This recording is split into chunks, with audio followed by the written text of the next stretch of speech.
dipersilakan untuk berdiri. Hormat guru. Selamat siang, Bapak Guru.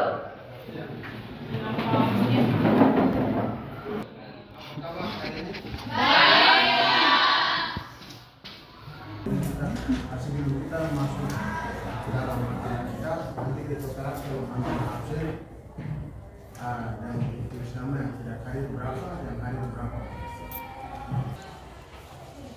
Tujuan pembelajaran kita hari ini adalah bersyukur kepada Tuhan Yang Maha Esa atas nilai-nilai yang membentuk kesadaran dan ancaman terhadap negara, strategi mengatasi berdasarkan asas kebinekaan.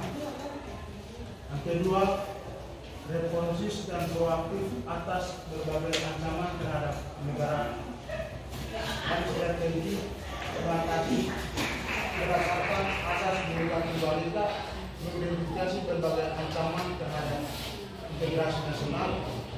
Yang ketiga, menganalisis dengan kritis berbagai ancaman berbagai bidang terhadap NKRI, menganalisis strategi dalam mengatasi berbagai ancaman di bidang ideologi, politik, ekonomi, pertahanan, keamanan, dan sosial budaya, mengidentifikasi berbagai ancaman terhadap integrasi nasional, menyajikan hasil pengkajian berupa potensi ancaman terhadap ideologi politik, ekonomi, sosial budaya, pertahanan, dan keamanan, serta strategi mengatasi dalam bidang mencari diminta kembali. Nah, itu kita punya tujuan pembelajaran hari ini. Kita masuk ke materi apa dulu terkait dengan apa yang anak-anak amati terkait dengan gambar ini. Dari gambar kita tersebut kita bisa melihat Pak Guru, negara Indonesia itu banyak pulau-pulau yang berjejeran dari Sabah sampai Merauke, dan juga dari pengamatan saya melihat di situ ada Indonesia berbatasan langsung dengan Malaysia dan juga Singapura. Dan dalam bagian Indonesia ada juga satu negara yaitu Timor Leste. Nah, dan setelah Timor Leste sebagai Papua ada Papua Nugini. Kalau misalnya kita lihat peta yang langsung ke Pak. Jadi mungkin kalau saya pengamatannya seperti itu Pak.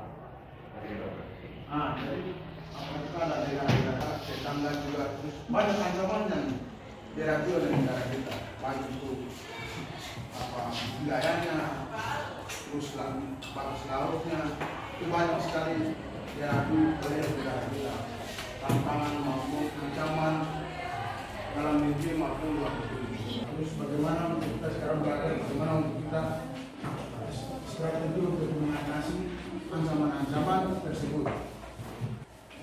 Tapi sebelum masuk ke materi, tanya dulu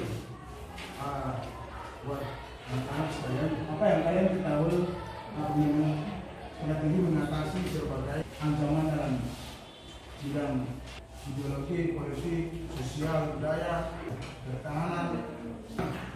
Bagaimana menurut kalian untuk strategi apa yang kalian bisa ambil?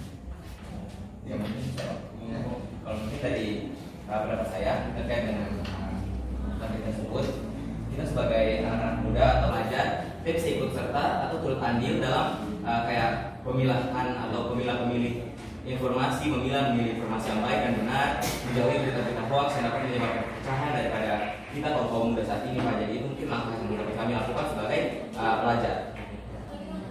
Ada pendapat lain? Selain daripada nama siapa? Dio. Selain daripada pendapat Dio, ada? Nah, kalau kita lanjut ke materi strategi ancaman dalam membangun stabilitas nasional. Yang pertama, mengaktifkan masyarakat sipil dalam arena politik, strategi mengatasi bidang politik, ideologi dan bidang politik. Yang pertama, mengaktifkan masyarakat sipil dalam arena politik. Bangsa Indonesia harus mampu menunjukkan eksistensinya sebagai negara yang kuat, mandiri, namun tidak meninggalkan kemitraan dan kerjasama dengan negara lain untuk mencapai hal tertentu. Bangsa Indonesia harus segera mewujudkan hal-hal sebagai berikut. Satu, mengembangkan demokrasi politik. Yang kedua, mengadakan reformasi lembaga politik, menegakkan pemerintahan yang bersih dan berwibawa, menegakkan reformasi hukum, memperkuat posisi Indonesia dalam kacamata politik internasional. Jadi kalau kita apa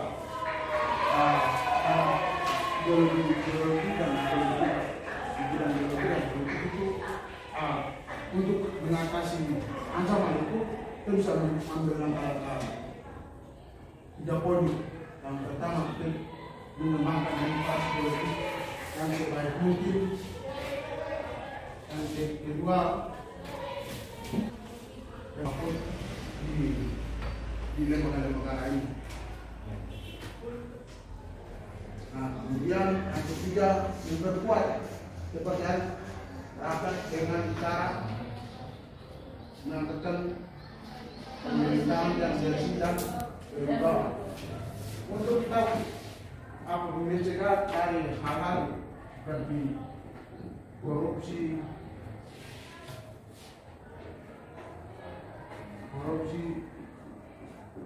nepotisme, ketika jalan-jalannya ketika ada korupsi dalam suatu lembaga, maka sehingga itu akan menegakkan terjadi. Jadi kita untuk kalau kita tahu cara maka kita akan dalam sekolah itu dia. Kalau ketika anak-anak sekarang kalau menerapkan antara sesama teman, memberikan nyaman buat dia akan jelas akan saling mendukung, kompak, bersih. Begitupun dengan dalam pemerintahan. Ketika ada nepotisme sehingga kita bisa membuat langkah-langkah alternatif seperti membangun kepercayaan terhadap masyarakat agar stigma-stigma korupsi dan nepotisme itu tidak dapat terhadap pandangan masyarakat. Jadi kita bisa menegakkan hukum sebenar-benarnya terhadap kepentingan negara, kita bisa menegakkan hukum yang sebenar-benarnya. Itu untuk mengatasi ancaman-ancaman yang dihadapi oleh negara kita. Jadi untuk mengatasi hal kita akan membagikan kelompok 4 kelompok. Jadi apalagi masing-masing isi sesuai. Ada poin-poinnya mulai dari 1, 2, 3.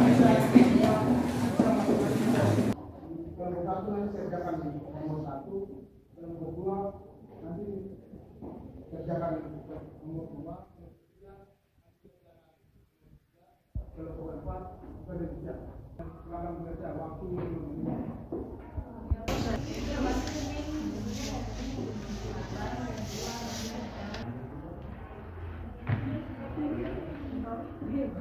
ada yang sudah kan?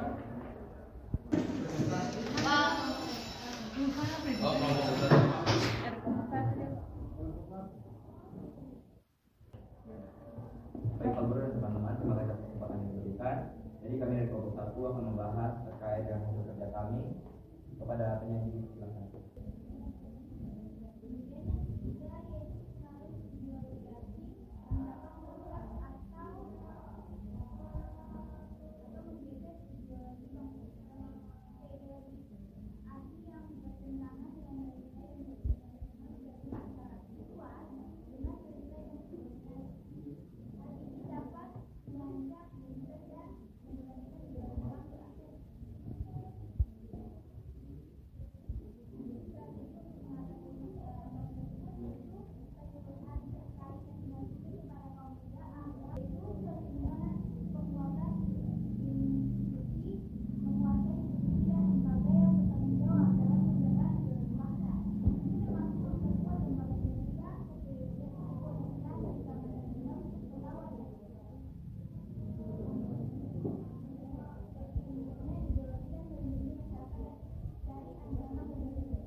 ada pertanyaan?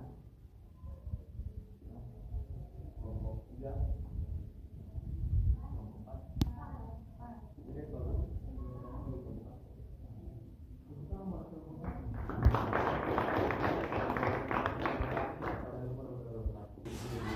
Baik, terima kasih teman-teman atas kesempatan yang telah diberikan kepada kami presentasi. Kami kelompok 2 akan mempresentasikan penyanyi. Silakan. Yang kedua yaitu politik SARA, yaitu suku, agama, ras, dan antar golongan. Konflik antara suku, agama, ras, dan antar golongan atau SARA merupakan salah satu hal yang sangat krusial terjadi di negeri ini. Pasalnya, Indonesia memiliki beragam suku, agama, ras yang bisa memicu potensi politik. Bahkan pola pertengkaran yang terjadi tidak hanya menarik simpati dari masyarakat Indonesia. Setiap golongan yang bersangkutan berlomba-lomba mencari simpati dari kancah internasional. Inilah yang dapat menyebabkan disintegrasi internasional. Kemudian untuk menyelesaikan masalah ini, kami mempunyai strategi yang kami ambil atau kami dapatkan dan kami namakan sebagai strategi 10M. Yang pertama, mengembangkan demokrasi. Yang kedua, menegakkan pemerintahan. Yang ketiga, memperkuat posisi Indonesia. Keempat, mengembangkan sistem politik Indonesia. Kelima, mengaktifkan masyarakat sipil. Keenam, menguatkan kekuasaan politik nasional. Ketujuh, menguatkan lembaga legislatif. Kedelapan, menegakkan pemerintahan yang bebas KKN. Kesembilan, menciptakan kondisi domestik yang stabil. Yang terakhir atau ke-10, memperkuat lembaga penegak hukum. Baik, demikian sudah kami sampaikan. Apakah ada pertanyaan tersegar kelompok 1? Oke, selamat siang teman-teman semua. Di sini kita akan menjelaskan hasil dari kajian Kantong dengan soal sebutkan 3 ancaman terhadap ekonomi dan serta menjelaskan bagaimana strategi mengatasi ancaman terhadap ancaman tersebut. Jadi yang pertama di sini ancaman yang Kantong ambil itu di bidang ekonomi dalam ancaman internal, yaitu pengangguran. Pengangguran yang cenderung meningkatkan dampak membawa pengaruh antara lain menurunnya produktivitas, berkurangnya pendapatan negara dan pajak, menurunnya daya beli masyarakat. Kemudian cara untuk mengatasi pengangguran tersebut antara lain dengan cara memperbaiki pasar tenaga kerja, menyediakan program pelatihan dan menciptakan program padat karya. Kemudian yang kedua di sini ancaman eksternal. Yang kami ambil di sini itu ketergantungan terhadap asing. Ketergantungan yang tinggi terhadap asing dapat mengakibatkan antara lain Indonesia dibanjiri barang-barang dari luar negeri, dengan perekonomian Indonesia dapat dikuasai permodal asing dan terdesaknya barang-barang buatan dalam negeri. Yang kedua, resesi ekonomi. Pemerintah dapat menerapkan kebijakan ekonomi untuk merangsang pertumbuhan seperti meningkatkan belanja publik, memberikan insentif pajak kepada perusahaan atau melanjutkan program stimulus ekonomi untuk meningkatkan konsumsi. Yang ketiga, ketidakstabilan pasar keuangan. Regulasi yang ketat terhadap institusi keuangan dapat menyebabkan risiko sistemik. Selain itu, diversifikasi portofolio investasi, pengawasan yang besar terhadap perdagangan derivatif, dan kesiapan dengan instrumen kebijakan untuk menanggapi ketidakstabilan pasar ekonomi. Oke, demikian presentasi kami. Apakah ada pertanyaan dari kelompok 1? Kelompok 2? Pas.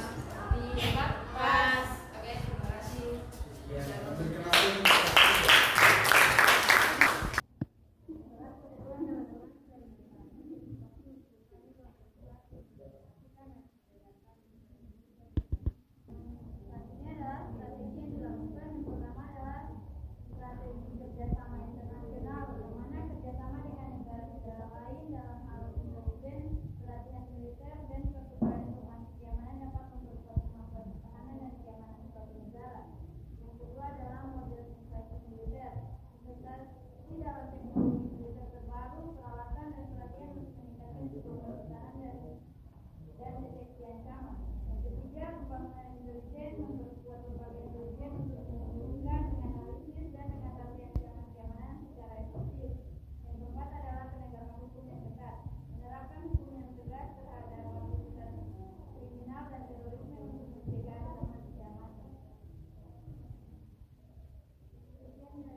mengatasi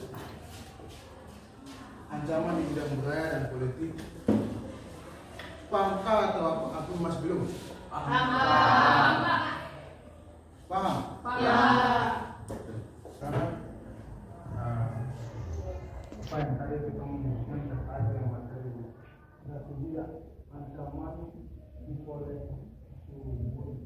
hantam apa karena mengerti? Jadi kalau mengerti kita akan mengumpulkan dari materi tadi, kita akan mengumpulkan sama-sama. Nanti apa? Anak-anak ada yang bisa kasih kesimpulan terkait dari materi.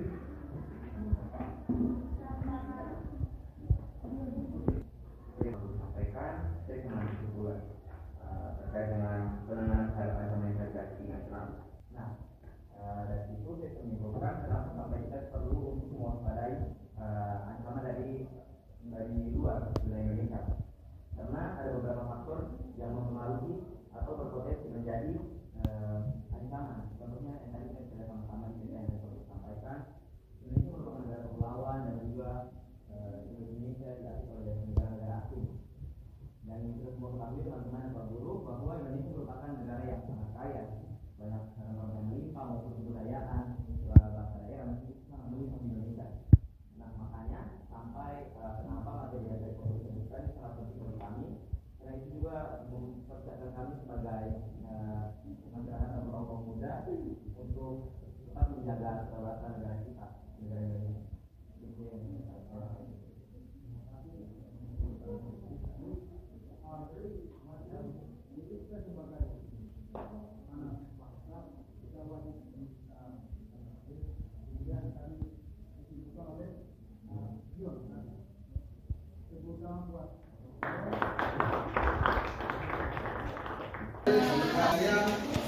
Kali kita sudah belajar materi tentang strategi mengatasi ancaman di bidang geologi, politik, ekonomi, sosial budaya, pertahanan dan keamanan. Apakah pelajaran hari ini anak-anak menyenangkan atau tidak?